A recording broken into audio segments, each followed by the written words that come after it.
Joe talks about Joe. And now, your host, Joe Slepsky. Hello again, everybody, and welcome back to Joe on Joe. It's me, your host, Joe Slepsky, and this is the podcast where I've covered every episode of the G.I. Joe Sunbow series, the DIC series. We've talked about all the single issues of G.I. Joe Real American Hero from Larry Hama and Marvel Comics. We've even covered Extreme! And you know the score. I've been doing this for 9 years, so new listeners, if you are new to the program, please go back to our library and check out the archives, older issues. They're all very episode by episode, so whatever piques your fancy. If you want to watch an old episode of the cartoon, I will sit in your ear and watch it along with you. If you want to read a comic book, that's what this show is all about. And for you returning listeners, thank you again so much. Now, this week is very excited to have this interview this week. We're talking to Chuck Costas from the PropStore.com. If you're not familiar with PropStore, they are an online auction service that specializes in props, Hollywood props, screen used, stunt props, all types of Hollywood movie paraphernalia. PropStore has it for you. And as we recorded this, we are in the midst of a G.I. Joe auction. This auction ends on July 7th. So this episode, it drops on July 2nd. You still have 5 days left to go to propstore.com and check out the G.I. Joe. I believe it's propstore.com/G.I. Joe, but they have a big banner right on the first page. It's you won't be able to miss it. There's about 184 items up for sale. There's everything. We talk about it on this interview. It's really great. Chuck's very forthcoming with all the items and a real great storyteller on the history of these items and just the history of doing these G.I. Joe auctions. He's a massive G.I. Joe fan. And according to Chuck, this is probably going to be the last live action Joe auction because there really isn't much left. I guess there's been one or two in the past. And so for these first 3 live action Joe movies, there's not much left as far as props, clothing and, various pieces, paraphernalia that were in the movies. There's really not much that hasn't already been picked through. So if you are a fan of G.I. Joe, which if you are not a fan of G.I. Joe and you're listening to this, I question, Mom, you don't have to listen every week. But if you want to own a little piece of G.I. Joe history, check out these auctions over at PropStore. The starting bids are at $100, so that's very, very entry level, very affordable. And you'll hear in our conversation, we talk about all kinds of things that you can get. A lot of costume stuff, but there's some really cool costume stuff from some really key players that you can get your hands on. And then there's also some very entry level stuff that you can absolutely own a piece of G.I. Joe history. So this is great. It's a really great interview. Chuck was a super cool dude. Loved having a conversation with him. Hope we have him on again when we have more Joe stuff to talk about. And we talk a lot about comic book, old school comics. And you know me, I love old school comics. I love talking about the old school artists. And Chuck apparently is got a direct line to Mike Zeck. And you'll hear that story on this episode. It's all really cool. I'm so happy you're here. If you want to say hi, go to Facebook, Twitter, Instagram at Joe and Joe Pod. Send me an email to joeandjoepod@gmail.com. If you're interested in being on the show, if you're running your own G.I. Joe auction and you want to sell your own personal fake Snake Eyes prop, we'll talk about it. We'll do it. I'm not going to promise the kind of results that propstore.com gets, but we'll do it. I'm not above that. And if you want to help support the show, you can go to patreon.com/joeandjoepod and keep the lights on that way. But either way, reach out, say hello, like and review all the various stuff. Thanks so much for joining us this week. And so sit back and strap it down and listen into my fantastic conversation I had with Chuck Costas from PropStore.com. Remember, July 7th is the final day. So you're hearing this in the first week. Don't sleep on it. Do not sleep on it. And now, on to our interview. What's that Punisher behind you? What's that from? That is, strangely enough, not from the Punisher. It is from American Sniper. Oh, a little bit of history on that, because in the real world they had used this symbol as part of the platoon that they were. Yeah. And so technically this was actually really licensed from Marvel as part of the making of the movie. So it is an officially licensed Marvel Punisher logo. This over here, though, is the you Go. can't see it as That's well. the go. That Well, is the Tom Jane Punisher oh yeah, you from do the have that. original Yeah. 2004 movie, which I think is a little bit cooler. That's from the end of the movie where he hangs up after it's all like beaten. You can't see all the damage to it, but Yeah, the it's shirt that his kid gave yeah, him, and sandwiched in the middle there, of course, I it's got the Ghostbusters in the painting middle. from the Ghostbusters, Yeah, with them as Ghostbusters as 2, technically. the holy quartet, I guess. Yeah, they call that the fettuccine painting. Oh, That is the official name for and it. is And that the actual one? it wasn't the one that appeared in the film. This is the final version that was done by the artist Jack Johnson before he handed it over to production. They blew it up, and I think they touched up a lot of the, I don't know, they sort of darkened it and made it look a little bit more, I guess, movie camera ready. Hmm. But this is, as he says, this is the final version that he did. So that is But it is his an actual original. artwork. It is actual Awesome. artwork by Uh, Jack Johnson. I would expect nothing less from the business development director manager from propstore.com, Dave Chuck. I mean, Well, like I'd thanks. expect nothing less. Yeah, you should see my case over there, but yeah, I can't I say that. No, that's okay. That's okay. We'll just describe it in loving terms. And so we're going to talk about your love for GI Joe. I was really happy to hear that when you guys reached out, about talking about this upcoming auction that you have, or well, actually, as we're recording this, it's an ongoing auction. It ends on July 7th. That you were a huge GI Joe fan, and then a little research here and there, and yeah, you're a massive GI Joe fan with a huge collection of GI Joe artwork and all that stuff. Yes, yes. GI Joe. When I started collecting original art, I guess the history is I used to go to comic conventions. That's how I made my money when I was a kid. I used to buy collections of comic books, basically keep one of everything that I wanted, and then I would sell off all the duplicates. And grew up in the Washington D.C. I was area, so just we going to had ask, where'd you go? Okay, Washington D.C. yeah, it Got was it. a really great comic book scene because I don't know why. We always had regular artists sort of floating through that would do local shows. We had actually competing convention people. We had serendipity conventions and we had jubilee conventions, and they would almost like every month they would do one, and they so almost every 2 weeks we had a convention going on, and then In the 80s. occasionally we get the creation conventions that were like the big ones that with the Star Trek conventions that would come through as well, and In so it in was the it was great. 1980s. In the 1980s. In the 1980s, yeah, That is a DC, believe it or not, was lot. a comic book hotbed. That Yeah, is a it was one lot of the of best markets. conventions. Yeah. Yeah, so for a kid that was in his teens, it actually became a fledgling business for myself. And so I would, like I said, I could make enough money either buying things out of like the Comic Buyer's Guide or speculating on buying it. It was the black and white independent age, so I'd buy these comics. I wasn't lucky enough to get Turtles one, but I bought like 20 Turtles twos, for a Yeah. dollar 60 a piece, and then turn those around. But I'd buy like Punishers, and I had a good eye, and you could sort of double, triple, quadruple your money relatively easy back in those days. And for a kid that was growing up, I had lawn money. I would buy stuff. It helped me collect more.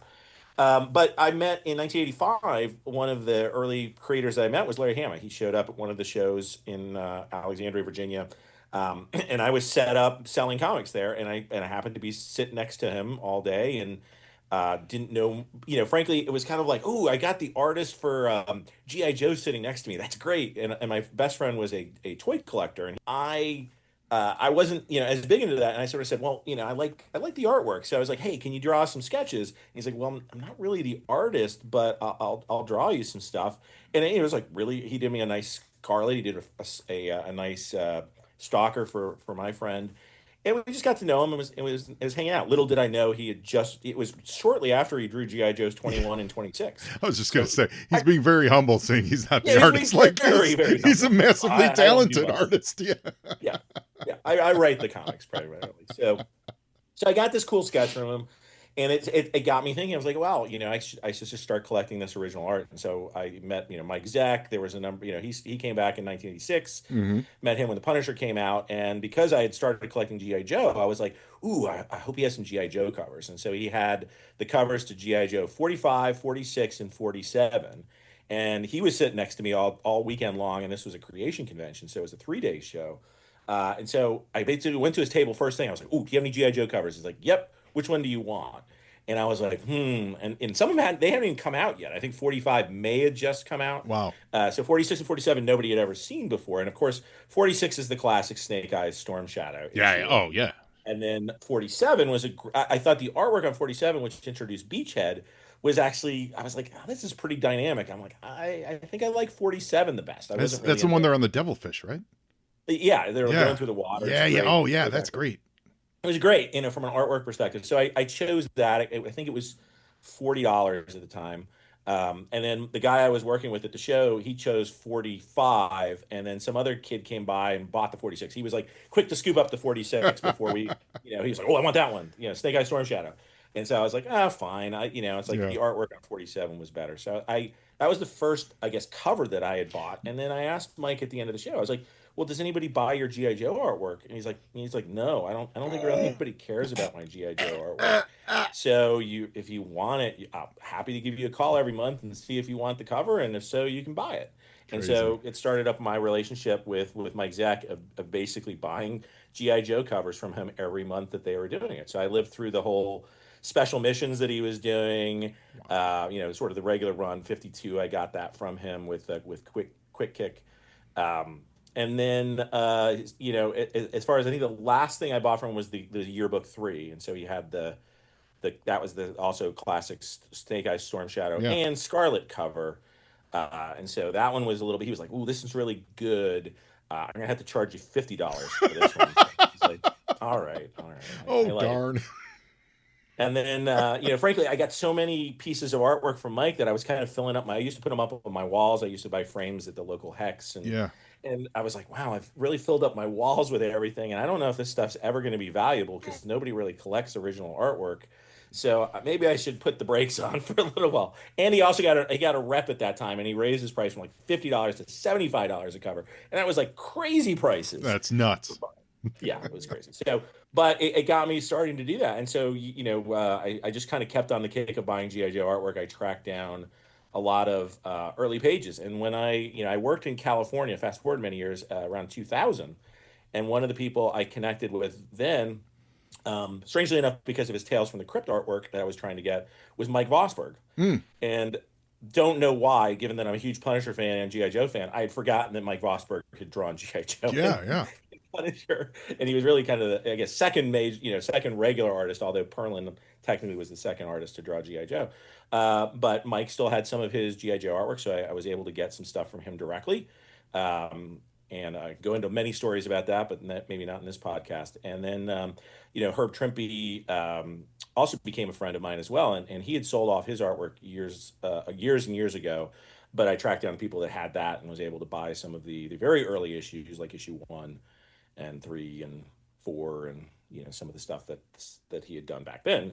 And at the time, it was relatively cheap. Yeah. Nobody else really seemed to care about GI Joe, and so I sort of carved out this niche, not thinking that I was really competing with anybody, and loved it. And it was also just getting to know these artists really well. That I'd read their comics, got to know them as people really well. I mean, Herb. Unfortunately, when he passed away, his widow had reached out and asked me to help sell some of his Hmm. the remaining artwork that the family or she had kept, and so I helped them with that. But it was a little bit of a sad goodbye because Sure. Herb was such a great guy. He used to came to one of my I used to have outings of comic art people in Maryland, and he came down one time and sold me the.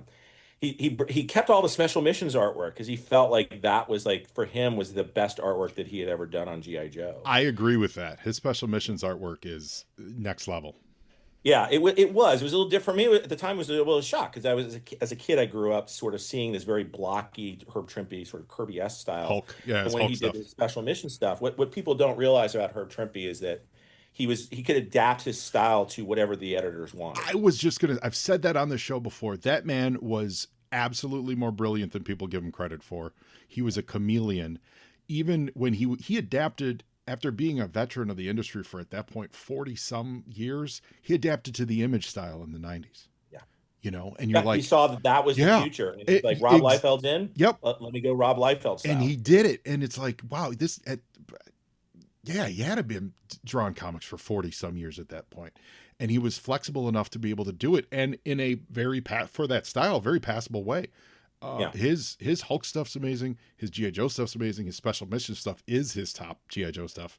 Trimpe Yeah. is an absolute underrated comic book genius for real. We've been saying that for a long time. Yeah. So I was because I had bought all the special missions covers as they were coming out from Zach. So I had one, two, three, four, five, six, seven from Zach. The first special missions book that her brought to me was issue 2 because I really love that story. I felt it was very much sort of an homage to the number 2 from the regular series in some ways, as far as the way that the storyline Hmm. panned out and the sort of the ending to that story. But that was like the first book I was able to put back together with the cover and the interior on it. And it's still in my collection. So That's great. Have you contributed to? I know they did an Artifacts edition for Mike Golden stuff from IDW. Have they talked to you about doing a GI Joe kind of artist edition? Joe, Because you I would will be the tell you source that for that. where the story ends is if you remember a few years ago, IDW had solicited a GI Joe artist edition book, Okay. and so for that, I had worked with the editors to put together the contents of what that book was going to be. But very frankly, it was the solicitation on it was like the lowest that they had ever gotten on any artist edition book that they never ended up publishing it. So Oh, it was sort of it was planned. We had you see the cover of it. It was supposed to be the cover to GI Joe 2. So if you look out on the internet, you might see some remnants of the oh, original solicitations for it. But that's a the bummer. model, and I always said to them, I said the model for this is not doing it through comic book shops. And no offense to you, Joe, but it's through a Kickstarter. It really Yeah, is yeah, like for what sure. you need to do is get the artist to sign, add signatures to that. So do it a Kickstarter way, sort of what they did with the GI Joe book recently in the Transformers books Hmm. is sort of incent people at different levels and get different artists involved with it, like Mike Zack or Mike Yeah, Vosberg. and you're guaranteeing your sales, so you're not overprinting and Yeah, you're getting you're not people more losing money excited on, about the yeah, and you're program not losing your money on warehousing and yeah, stuff like because it that. is a Yeah. bit of a niche. Oh, Niche. So 100%. Yeah. so we will see if one day that this project gets resurrected in a different form. But I do have many of the, I guess, complete books that still exist out there that could be reprinted in that format. I'd love to do that, including there was a little known story that there was a GI Joe 24 that was drawn by Mike Vosberg and not Russ Heath, which was Hmm. the final version of it.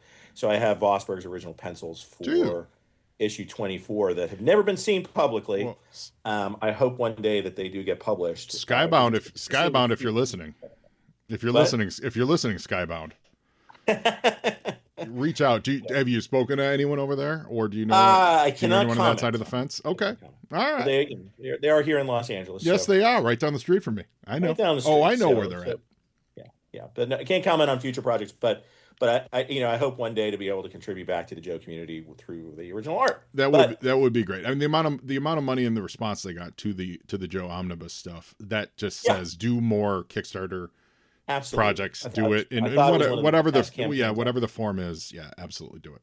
Yeah, loved Uh, it. But yeah, so now my contribution back to the Joe community is through this auction. So it's great. Yeah, uh, the listeners at as I propstore.com, we got a big GI Joe auction coming up.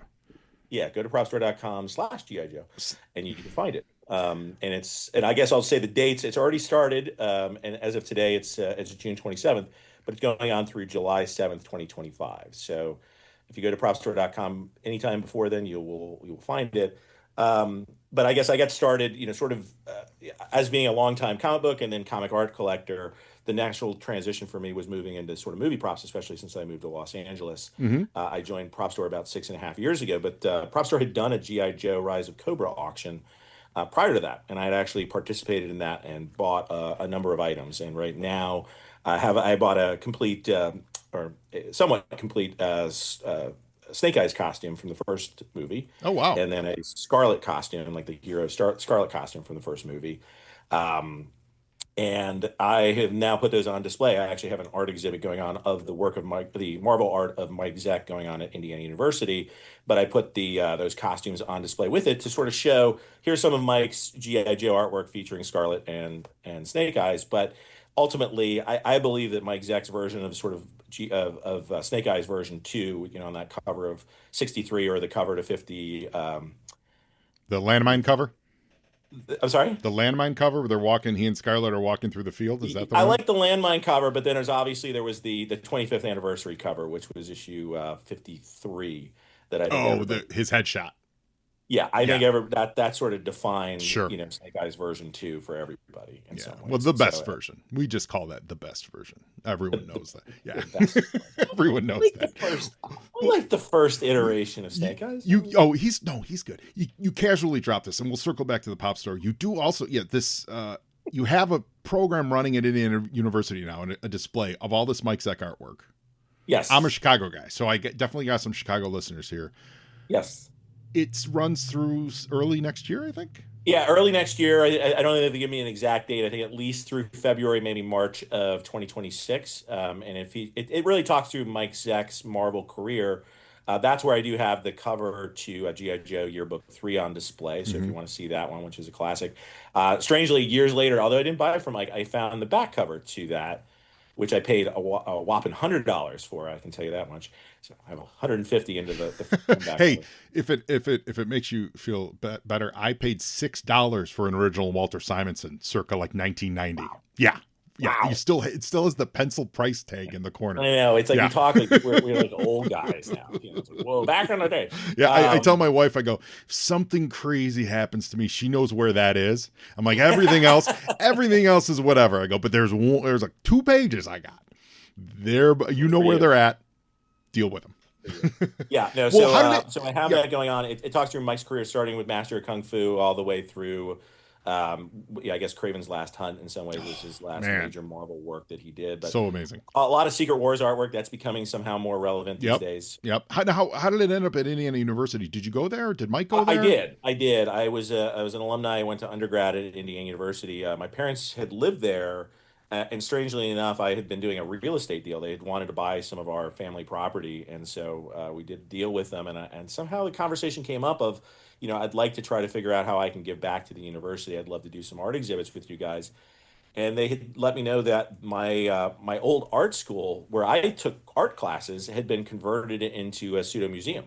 Oh, And so they had put me in touch with the head curator over there. And so, what they said is, look, we rotate exhibits through there. We got a number of different rooms. We'd love to work with you because we've got this comic book collection, and nobody knows that we have a comic book collection. And it would be great to be able to put a focus on that. And what we decided is from I guess a marketing ploy or whatever is that if they could put their comic books next to the original art, they really could showcase the comics in the way that they should, but also educate people about the creation of comics. And ultimately, we put some movie props in there too to be, to attract people, because I think people are now used to really seeing comic book characters through the movies. hmm, So it's a little bit of a draw that way, but it's also to show the evolution yeah. from sort of comic books to movies. And so not only do we have the GI Joe costumes, we've got Venom capsule from the very first Venom movie, because Mike created the Black Spider-Man costume, Hmm. which was the symbiote, as well as a John Bernthal Punisher costume that had never been displayed before. It So tells the whole story, and yeah, especially what you were saying. It's literally started with a pencil on a piece of artboard that was valued at $20.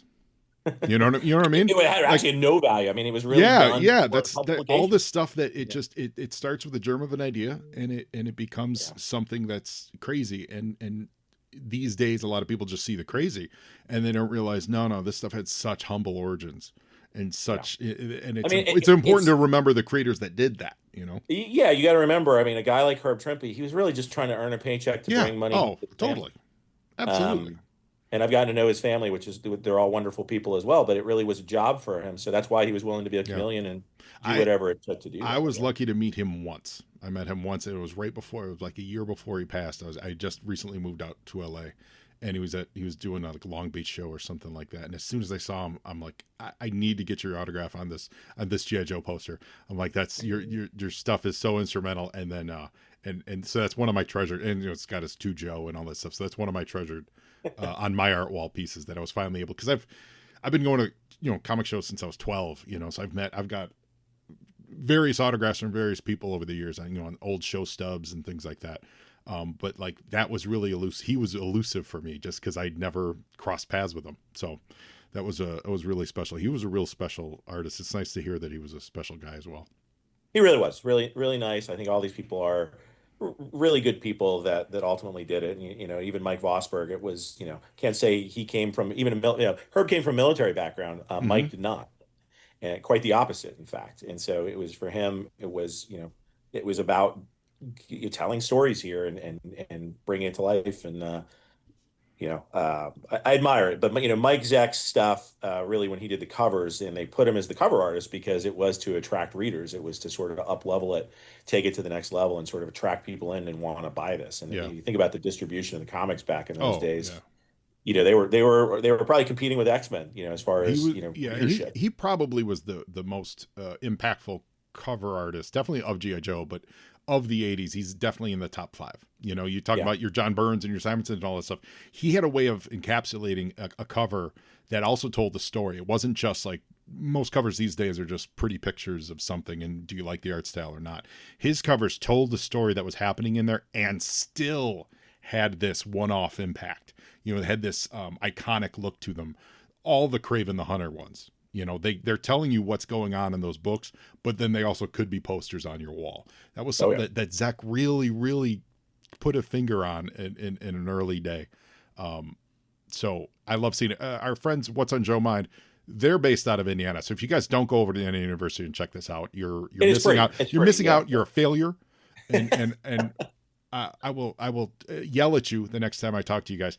But back to the propstore.com. This is the thing is, listeners, as you're hearing this, this is probably dropping on Wednesday, July the 2nd. So you're getting ready for your 4th of July weekend, getting ready to celebrate. Hopefully you don't lose any thumbs. We don't want that. But if you do lose thumbs, there's probably a glove, like a Snake Eyes glove in the auction you could use to cover up that terrible, terrible scar. Or if you lose an eye, we've got helmets to cover that up. Whatever damage you're going to do to your body this weekend at 4th of July, you can then quickly go to propstore.com because you'll have 3 more days to be like, how do I cover this terrible life-altering scar?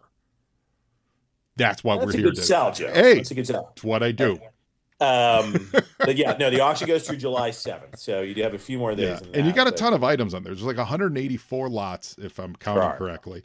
Yes, and you've 184 lots, but a lot of those lots have multiple items. In there. Yeah, there's patches, helmets, jackets, pants, full costumes, pieces of costumes, props. You've got the Urashikage jewel, the giant snake prop. Yes. How big? How big is that? Is that like just to give coffee people table? context of what we're talking about. So we have, for those that saw Snake Eyes GI Joe Origins, which is I guess you call it GI Joe 3. There were one of the trials of Snake Eyes was to go into this giant pit where he encounters 3 snakes that are very large, and in order to bring that to life, it was obviously computer graphics. But in order to give the actor something to react to, they built these giant snake heads to represent where the snake heads were going in the fight sequences. So there's 3 different snake heads that we have in the auction. I guess we have all 3 of them, and they have what they call these CG dots on it, so that they could track sort of how the head should be represented when they do the graphics. But we have 3 of those, and they're, I think, a little over 3 feet long. So they are large, and they're actually flat on the back, so you could actually mount them on the wall. And they have hand grips and underneath it, so that the people that were maneuvering these things could be the snakes and sort of react to the actors in it. But we have 3 of those, and I do say, if you're going to buy those, hopefully you live in Los Angeles and you can pick them up live. That would be the ideal. But they are relatively large, but they are quite impressive. That's kind of they neat. actually carved a snake head into these things, and these are like molds of that. So they're a statue / piece of art in and of themselves, but they're also used in the making of this movie. And they actually do look like snakes, ladies and gentlemen. They're not just like cubic block representations. Yeah. Like, no, you look at it and you go, oh, that's a giant snake head. I wonder what that was for. Yeah, you've got. Well, G.I. Joe fans may know. Oh, well, G.I. Joe fans absolutely should. If you didn't know what we were referencing, I don't know. Mom, stop listening. Okay, because this probably isn't your podcast episode. They've got I think the coolest thing that so far, just quick perusing, is right now getting the most bids, and I think what I'm going. It's that Snake Eyes stun helmet. Well, it's the 3 seconds of 3 seconds of actual looking Snake Eyes we saw on the screen. That's his stun. It's the motorcycle. No. It's not from the 3rd one. Oh, that's not from the 3rd one. No, the helmets that we have are actually from GI Joe Retaliation. Oh, well, then we saw a lot of it.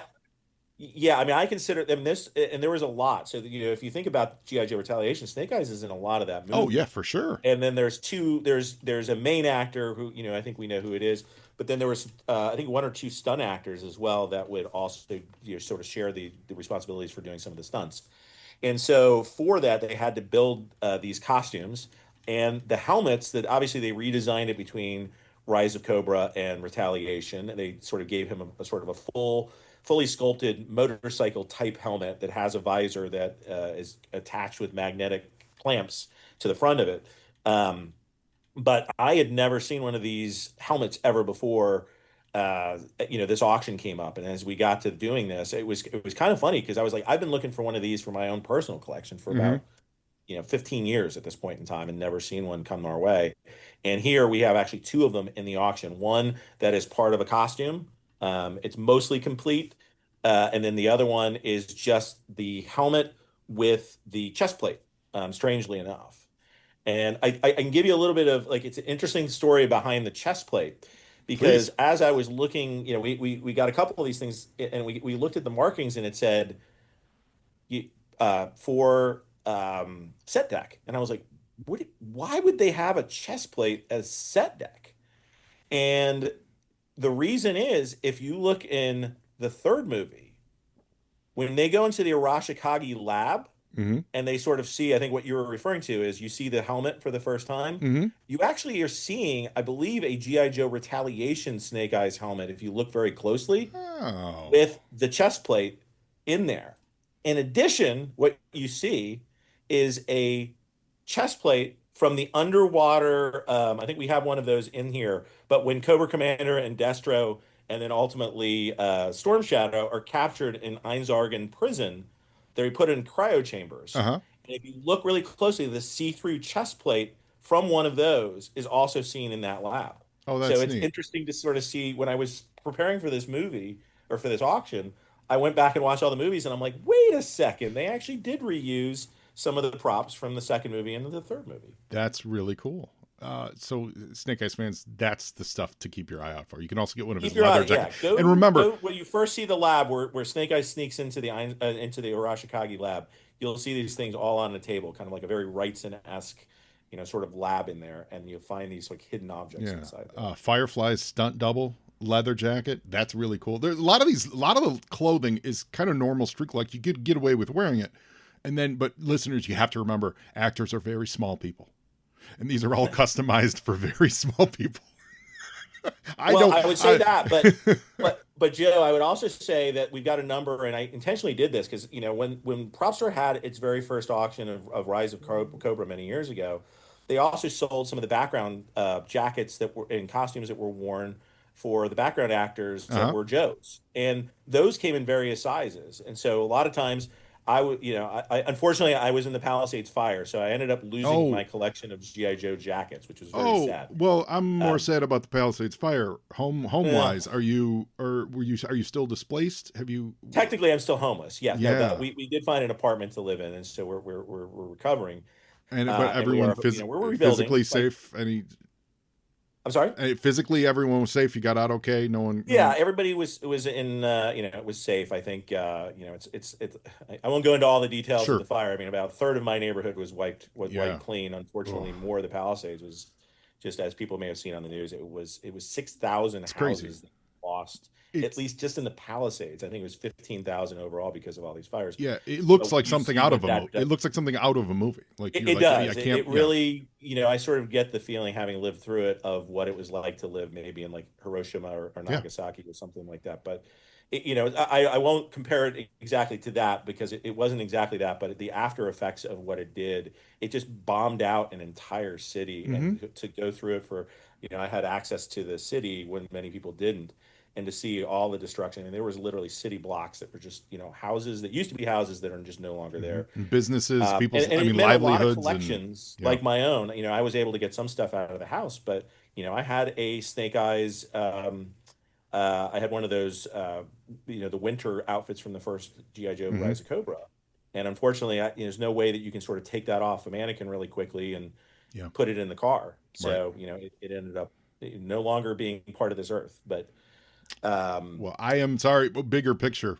I'm happy you're safe, but that sucks, and yeah, that's real the bigger crappy. picture is, Being yeah, it's a new beginning, yeah, for a lot of us, and at least, everything's safe. We can rebuild. We can good. look forward to it. We can, You can take the positive side of things, and I try to do that because yes, you can focus on the negative so much on this. Yeah. But It does teach but you. anyway, It does on a lighter side. It does teach you the lesson that you should keep the snake eyes on a mannequin prop in your car so you can ride in the carpool lane.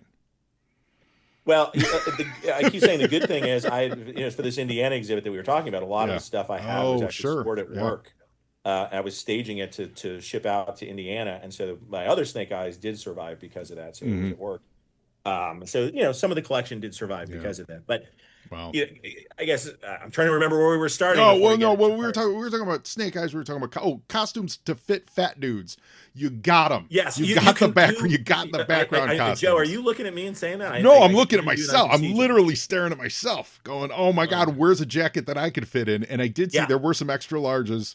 we do have some extra Yeah. larges in this auction. We have some, I actually was lucky enough to get a double extra large, but Oh, yeah. So there are some. If you look at some of the costume lots in there, part of my intention was to allow fans to do that. Go to a GI Joe convention, yeah. wear one of these background costumes. You don't have to necessarily wear a main actor's costume, and in a lot, even some of the ones that we have are stunt actors, and so some people don't care quite as much about that.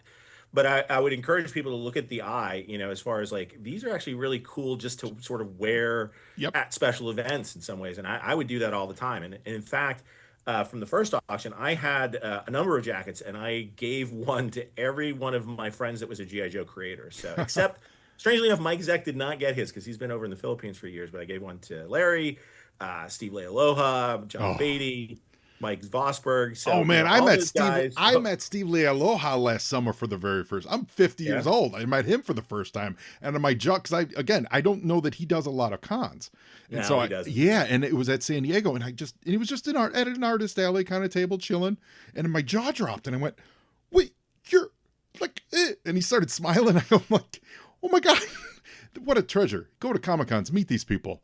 They're amazing, and they Yeah, made all the Steve's stuff we love." Steve is an amazing guy. He is very humble He what? about what Yes. he's contributed. I mean, not only did he do G.I. Joe, I'll talk about, he was the inker on the original Star Wars Yes. adaptation, for Over Howard Chaykin, Chaykin, yeah. started with issue 2. Yeah, absolutely. The whole story about how after, I guess, issue 1, Howard was looking for an inker and he just happened to be in an elevator and he was talking to the editor and it was like, yep, I can be the anchor for you starting with issue 2. He's like, great, you're hired. Done.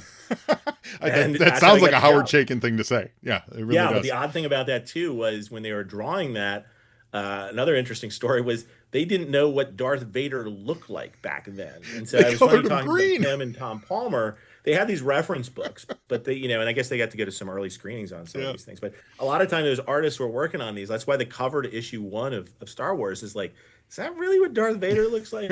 I think Tom told me they told him that Darth Vader was supposed to look like a black fireman's helmet. That's what he should draw. So when he was inking the cover to issue 1, it's kind of that's why Darth Vader's not quite what you see in the final movie there, because he was working off of distant reference, so to speak. It makes for a fun quirkiness to And- that whole era. That whole era has that fun Yeah. little off center, a little not, where today you get really like straight from Photoshop versions of Harrison Ford and stuff.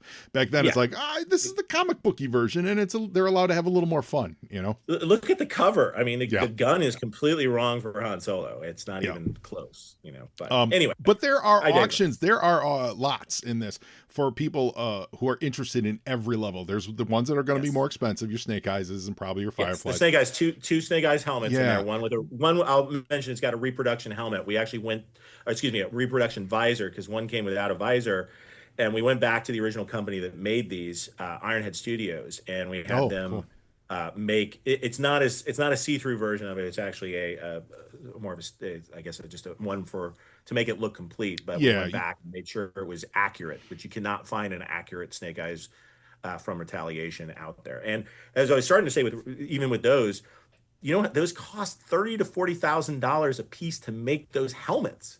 It's crazy. That's what I found. I found that out through the costume supervisor. He's like, yeah, those were not cheap helmets. Really? And that's why they did not have many, and that's why I did not find many when I was searching for these, for the last few years. And so keep that in mind is when you look at a lot of the stuff that's in here, when they make movies, I mean, they pay a lot to make these things custom. Mhm. And ultimately, whatever you end up paying, is usually a fraction of whatever it originally cost to make these. If you were to try to make these things custom. Yeah, these are all And a lot of artisanal, them, hand sewn, handcrafted pieces. yeah, they have their own costume teams that Yeah. work on these things, and sometimes they're making things scratch. And if you look at the GI Joe, for instance, even the background costumes, for the Rise of Cobra, they did this original sort of GI Joe camo print that has GI Joe written inside, which I think is the really sort of cool thing. It's supposed to be subtle, and if you look at the movie, you'll see that.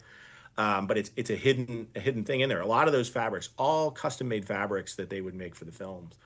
But yes, you're correct. We try to have something for everyone. So you could just get background costumes. You could get patches. We have some that are just like one of each patch. Yeah, I like the to try to patch keep. stuff. That's what I was going to talk about next. So, listeners, if you right now, the starting bids and all this stuff is like $100, and you get Yeah, there's everything's multiple 100. multiple lots, but you like this one lot looks like you get about like 30 different Joe patches, of all sizes and shades of yellow and silver and red, and the coolest part of those is the Cobra metal lapel pin. Those Cobra Yeah, pins are you saw dope. those, huh? Oh, those are dope. And Yeah. that's the kind of cool thing where you're like, okay, I can't afford the Snake Eyes thing, but I can go in and I can get a patch. Yeah. I think probably the most unique, coolest thing is the Lady J lipstick. The Lady J. The Lady J lipstick, which functional again, with for a functional retaliation, light up light scanner. Yeah. Yeah. So this is from the scene where Lady J is at the ball with who turns out to be Zartan, but she doesn't know it's Zartan. He thinks it's the president. They test his hair in the DNA tester. And then we have the flip side because both Duke and Flint have a DNA reader that right. we have one of those as well. It's a visual effects version. So you see a green screen on it, which is green tape, in the actual item. But yes, the lipstick is cool because you press a button and the lights go kind of up as they do in the movie, which is neat. So I was actually thrilled to see that we were able to get that for people to offer it to them. And I know there's ladies out there who do the G.I. Joe cosplay. Joe Colton, our friend from What's on Joe Mind, they do G.I. Joe cosplay. So if you're doing a Lady J cosplay, you need to have this lipstick. Yeah, and I would say, for cosplayers out there, even if you don't, hopefully you do buy something and take something home in the auction, but check out just the photos that we've taken of all these items, because Prop Store does high res photos that you can blow up and sort of see all the details in that to see, how accurate your cosplayer is. Nothing better than wearing the original, and we're trying to make this as if, we don't set the final prices, but by starting everything at $100, we're trying to make it so that you can get it. And I also say with some of these lots, like you said with the patches, okay, you're going to get sometimes more patches than you want to keep. You might have some extras. Yeah, you could turn around and flip them and get your money back.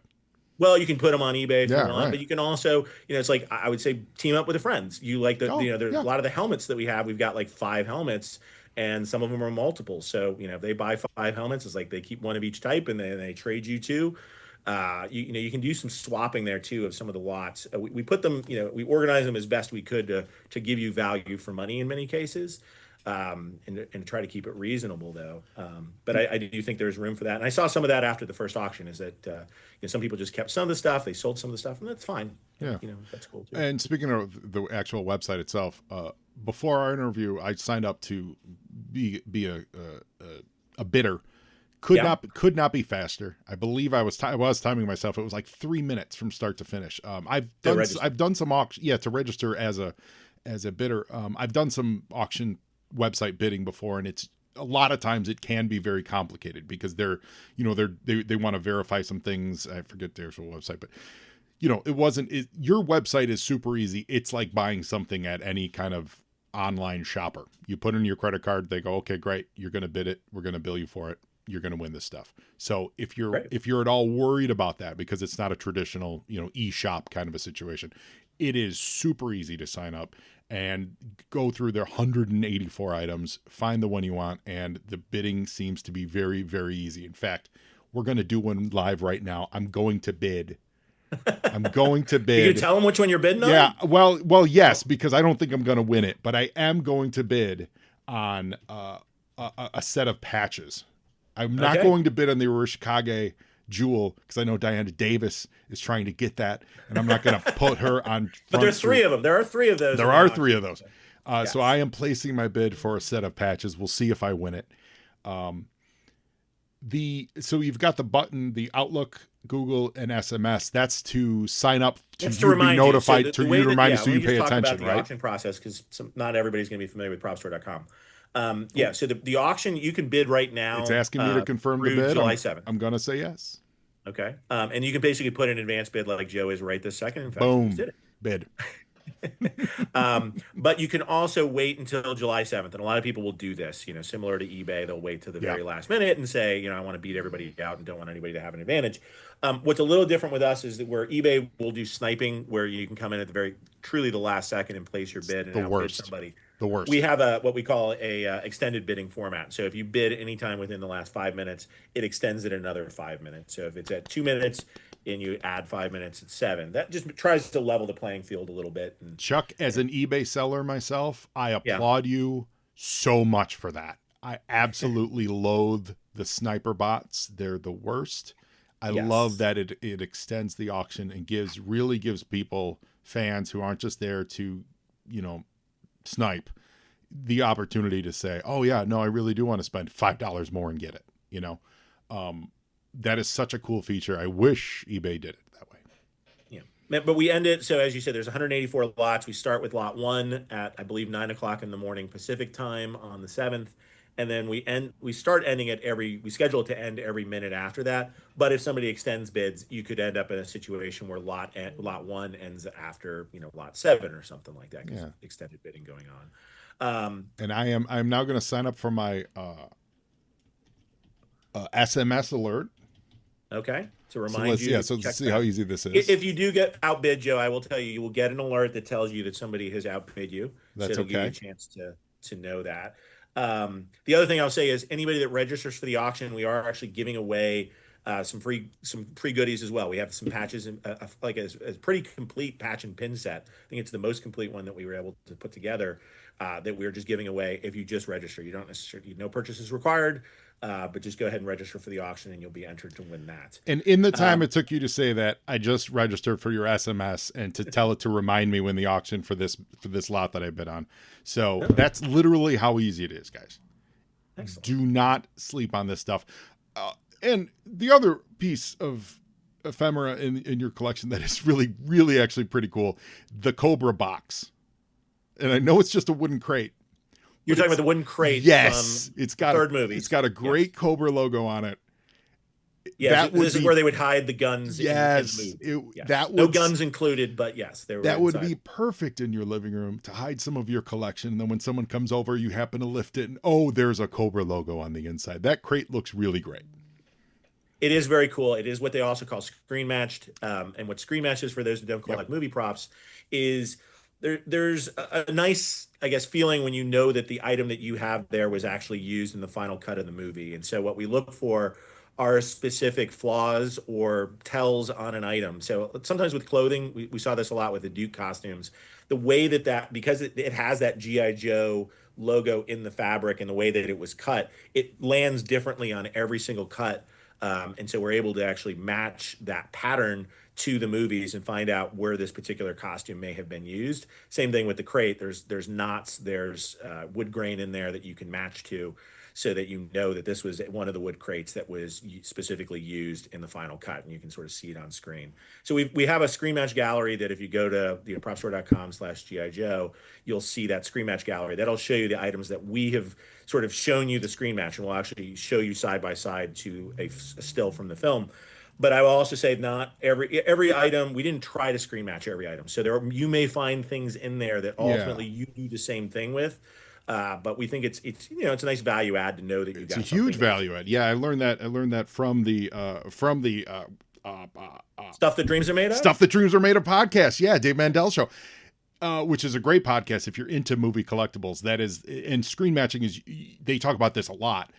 So I did notice that one had screen match, and you're saying there are some other ones that were used on screens. You guys just haven't gone through to yeah, verify. and for people that don't collect movie props regularly, they do make multiples of almost everything, so they don't want to ever be left on a set where they didn't have it. So even with what you'll find with Lady J's lipstick, we have two of those, and that's because they have one that was either in the purse, before she takes it out, or just a backup. And so we screen matched one of them, so we know that that was the one that was used up in the close-ups, and it's, I guess it's possible the other one could have been used inside the purse Hmm. before she took it out. But yeah, we try to do some of the work, but we can't do that necessarily for every single item. So that Sure, could be some of sure. the fun that you have. And also tangentially here, another item that's really cool, listeners. I'm a massive Bruce Willis fan, and his stunt double outfit from Retaliation is in the lot. So Yeah, we try to have one of each of the key sort yeah, of retaliation him as costumes. So Joe you'll find a Colton, and roadblock, you'll find a yeah. Lady J, you'll find a Flint, So not and you'll saying it find a was General worn by Colt. the mask by Bruce himself, but his stunt double. So if you ever wanted to emulate Bruce in his Retaliation outfit, there you go. Yeah, and I think that they made a statue of that particular costume. So if you have that statue, it's a great companion piece. And it's the jacket and the shirt, so it may not cost you a fortune. It would look great in the shadow box up on the wall. Hmm. But those are the things that you can think about how you want to decorate with this stuff. And I say, some people want to, I would say it's not sacrilegious to wear everything. Some of this stuff you can wear, the patches, the pins, or the pins especially. I was wearing those on my GI Joe jacket. As you said, that Cobra pin is Cobra really pits, amazing. Yeah. like it's a gold. For those that don't know, it's what the Cobra, sort of the Secret Service type people Yeah. wear. I think when they're protecting the president, you'll see those on their lapels. But they were, I assume they were custom made. I actually have strangely enough, I have the form of the person that made it sitting next to me. But I believe they were custom made for the production that you can't get. I'm sure people have made replicas out there, but Hmm. keep in mind, these were made for the production, not necessarily like the patches, probably weren't put on there. Although some of the patches that we have Velcro on the back. So they may have been at one Mm. point stuck to the uniforms and then they took them off when we put them back into wardrobe. Um, but I think that Cobra pen is really cool. There's the GI Joe hat pins, so it's similar to the one that Roadblock wears in Retaliation at the end when you sort of see him firing Colton's gun. You'll see him wearing a hat pin, and we've got some of those in here as well. But those are made out of metal as well. Those are enamel pins that I assume were custom made for the film. Although I Yeah. can't confirm that, it's possible they bought them somewhere else. But I would think at the timing they probably all this stuff was sort of customly made for the production, I would imagine. So if we haven't convinced you yet, there is something here for everyone, not only from a taste perspective, but also from a financial perspective. So don't think you're going to be out of the bidding if you're a man of means or if you're a man of leans. It does not matter if you're a Joe fan. There's going to be something in here that you're Yeah. interested. If anything, you get in the mix and you have some excitement that day to see, am I going to get it? Am I going to get it? And then find the home address of the person who did and take it. So Yeah, and I will say if you went crazy too, if you go crazy like I have a tendency of doing sometimes, if you spend over $2,000, we have an interest-free payment plan of up to 3 months that you can use. So just oh, ask for that's it. great. Um, Oh, so and, yeah, and it is important. I do want to point out, listeners, the way PropStar works is there is a 26% fee on top of it. So if you're bidding $100, Buyer's premium. yeah, buyer's premium fee, yeah. So if you're bidding $100, you're actually bidding $126. But that is totally standard in the industry, and well worth it. Consider it your tax to get something awesome. So, but we want to be upfront about that. And Yes, and it should show you when you place a bid what the price is with the buyer's it premium. absolutely did. Yep, absolutely. As I was going through it, absolutely, it was very transparent on that. So, all you need is a credit card and to know how to type your email address and make up a password, and you too could bid on GI Joe movie props. Chuck, this has been great. Well, a real pleasure having you on, for me, man. it's been a pleasure. It's been a long time since we put this together. I think, I participated in that first auction. I hate to say this was probably going to be the last official auction where you have this much GI Joe content into one auction from all the movies, because I don't believe there's a hidden stash of this stuff necessarily out there anymore. But we were lucky because it's been a number of years since Retaliation and in the newer, I guess, Snake Eyes GI Joe Origins came out. But we were able to sort of pick out things specifically that we thought fans would want and try to have a nice variety of different characters and different items in there. And so to have all three represented in one auction was truly sort of a fun thing for me to do. I got to watch the movies. I personally have loved the movies for years. I would say people joke with me as, not everybody's, I started with the comic books and I love the comic books. Obviously there's differences in the movie universe as there are in other universes out there as well. But I've learned, especially, I really learned to love Retaliation as probably my favorite of the Oh, it's the three. best. Not Yeah, to say I have to yeah. play favorites on that. Yep. But really, sort of, they each have their own things that I like about them. But the costumes, like I said, that Snake Eyes costume from Retaliation, some of the characters that are in Retaliation for Mm-hmm. me, Colton and some of those other characters, I really got attached to them more so than maybe some of the others, and sort of going back into the Snake Eyes and Storm Shadow origins as well, and seeing the first iterations of the Hard Master and Blind Master and all those It's in too there as bad. well. It's too bad the director John Chu didn't go on to do anything major or anything. Yeah, I'm not sure what he's doing these days. I hope he's done some work. Awesome. But yeah, it was great to Yeah. sort of see John Chu. I guess it was earlier in his career, sort of Yeah. doing very well, Well, with. But this is a real pleasure. So listeners, go to propstore.com. Get it. You know what's happening. Sign up. Bid on something. At least follow it and tell more people. Share it. Get the word.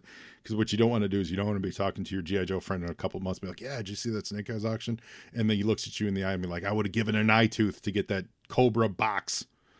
And you're like, well, I knew. Box is cool. Keep Yeah, the you're like, I collection. knew about it. I didn't tell you about it. So tell your friends. Don't get into a fight with your G.I. Joe friends in 2 months because you didn't tell them about this. First thing I did, I told Paul Galliano about that Cobra box. And Paul, if you're listening, I'm sure you are, you're going to get one of those Cobra pins when I win that auction. I'm telling you that right now. Giving it to you because you're a friend. Chuck, thank you so much for being on Joe today. Joe, thank you for having me, and thanks to all the Joe fans for checking out the auction and supporting us. And I hope it's as much fun for you to look through that as it was for me to put it together. I can't wait to see the results. And listeners, now you Joe, and Joeing is half the battle.